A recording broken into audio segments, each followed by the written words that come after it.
Next है sound produce by animals. You are familiar with the sound produce by the many animals. Dog barks, कुत्ते जब भौंकते हैं. Birds chart, चिड़ियाँ चहचहाती हैं. The hyena makes sound which resemble the laughter of a human. This animals have a voice organ and are able communicate with other. ठीक है, तो sound produce animals, animals भी sound produce करते हैं. ठीक है,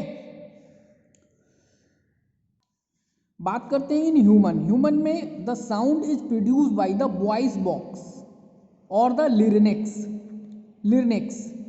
या लिरिनेक्स. वॉइस बॉक्स साउंड कहाँ प्रोड्यूस होता है? वॉइस बॉक्स में. ये वॉइस बॉक्स है जिसे हम कहते हैं लिरिनेक्स. ठीक है, तो hard bump in throat which seems to move when you swallow is known as voice box. इसे हम वॉइस बॉक्स के नाम से जानते हैं. इसमें 2 ligaments commonly known as vocal cords. जो 2 ligaments commonly known as vocal cords, इसमें 2 लिगामेंट्स होते हैं जिन्हें हम वोकल कॉर्ड्स के नाम से जानते हैं. Are stretched across the larynx in such way that leaves in narrow slit between them for the passage of air. Okay बेटा, आवर नेक्स्ट टॉपिक है sound needs a medium for propagation. या sound को propagate होने के लिए medium की need होती है. मीडियम जरूरी है. Sound is produce bye vibrations of vibrating body. जो वाइब्रेटिंग बॉडी होती हैं साउंड उनसे प्रोड्यूस होती है. ठीक है, वाइब्रेशन उनमें प्रोड्यूस होते हैं वाइब्रेटिंग बॉडी से, तब हमें साउंड हियर सुनते हैं हम. तो प्रोड्यूस वाइब्रेशन को प्रोड्यूस करने के लिए we need a material medium. और हम ये वाइब्रेशन जो प्रोड्यूस करते हैं वाइब्रेटिंग बॉडी से, उनके लिए हमें मटेरियल की, मीडियम की, एक कोई मटेरियल मीडियम हो उसकी नीड जरूरी है. Sound required a material medium for propagation. This is very most important really. Okay, तो sound require a material medium for propagation. तो साउंड के प्रोपागेशन के लिए किसी मटेरियल मीडियम की नीड ज़रूरी है.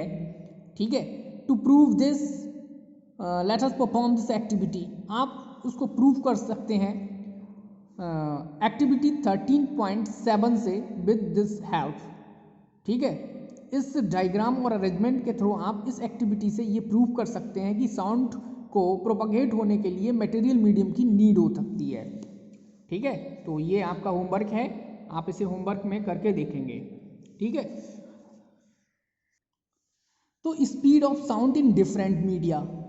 तो साउंड की स्पीड वो डिफरेंट मीडियम में डिफरेंट होती है. Sound waves can not travel in vacuum. Sound wave vacuum में ट्रेवल नहीं हो सकती. This is very most important point, you note it. Sound waves cannot travel in vacuum. It can travel only through the material medium. और material medium solid है, liquid है, gases है. ठीक है, solid liquid gases में ये easily travel कर सकती हैं, propagate हो सकती हैं. ठीक है, बात करते हैं speed sound in different media. ये टेबल है, आप अपनी कॉपी पर इसे नोट डाउन कर लेंगे. ये मीडियम है रबर. रबर में साउंड की स्पीड अबाउट क्या होती है? 1060, 100 to 1650,000 मीटर पर सेकेंड. कॉपर में 3700 मीटर पर सेकेंड. एयर में 330 से 345 मोस्टली. ये आप लर्न रखेंगे. एयर में साउंड की स्पीड क्या होती है? 330 से 345 तक लेते हैं. ठीक है, वुड में ये इतनी होगी और इस टेबल को आप लर्न कर लेंगे. We know that the speed equal distance upon time. तो स्पीड ऑफ साउंड, इस साउंड की स्पीड निकाल सकते हैं distance travel by the sound upon time taking.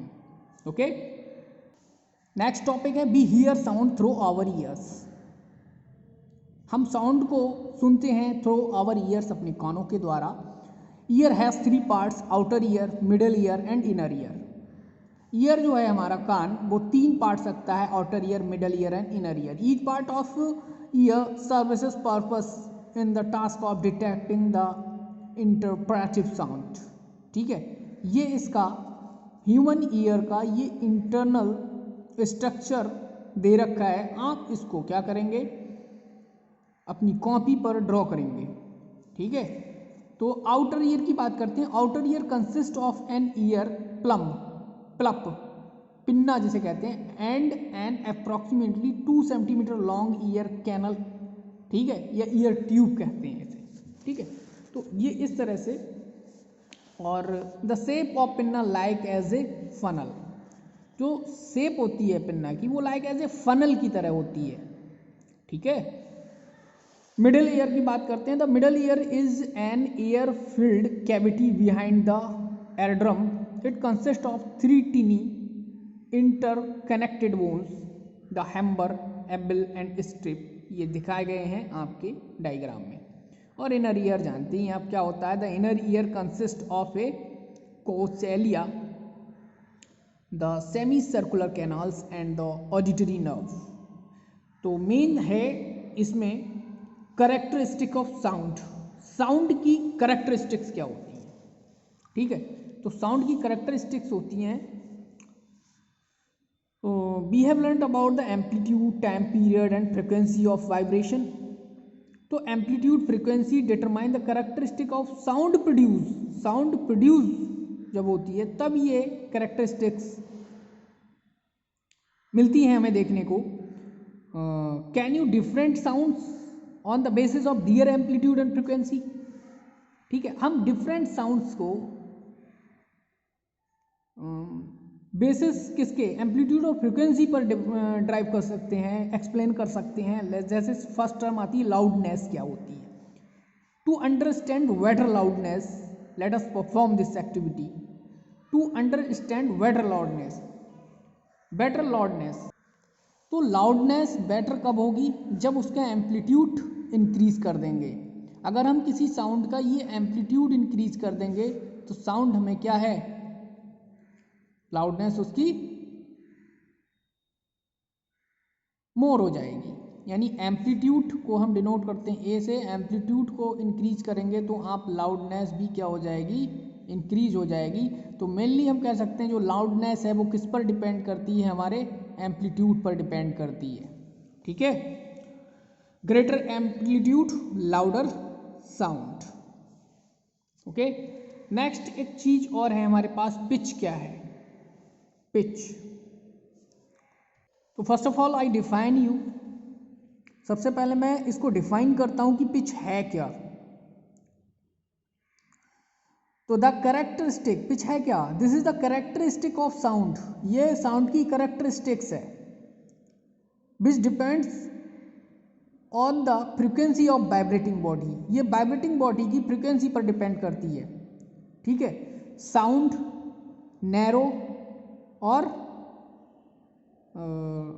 Thickness, sound की नैरो या थिकनेस कैसी है, ये हम पिच के द्वारा ही पता कर सकते हैं। द श्रिलनेस और पिच, श्रिलनेस और pitch of sound produce is determined by the frequency of the vibrating body. Higher the frequency of sound, higher is it pitch. अगर फ्रीक्वेंसी, वाइब्रेटिंग बॉडी की फ्रीक्वेंसी हायर है तो pitch भी higher होगी। Lower the frequency of sound, अगर sound की frequency lower है तो लोअर पिच होगी। ठीक है, a high pitch sound appears shrill. जो हायर पिच साउंड होती है वो श्रिल अपीयर्स सुनाई देती है, and a low pitch sound appears deep to our ear. Okay, ये इंपॉर्टेंट है। अब पिच को हम कैसे समझ सकते हैं, for example the voice of child और women has higher frequency. Voice of child, child यानी बच्चे की जो वॉइस है, और वुमेन की वो हायर फ्रिक्वेंसी रखती है। The voice of a child और वुमेन इज मोर श्रिल, मतलब वो हमें मोर श्रिल सुनाई पड़ती है। Other hand the frequency, voice of man has low frequency, man की फ्रिक्वेंसी लो होती है। अब फ्रिक्वेंसी लो होगी तो उसकी पिच लो हो जाएगी, इसीलिए जो वुमेन की फ्रीक्वेंसी होती है वो मधुर और सुरीली सुनाई पड़ती है कंपैरिजन टू मैन के। ओके,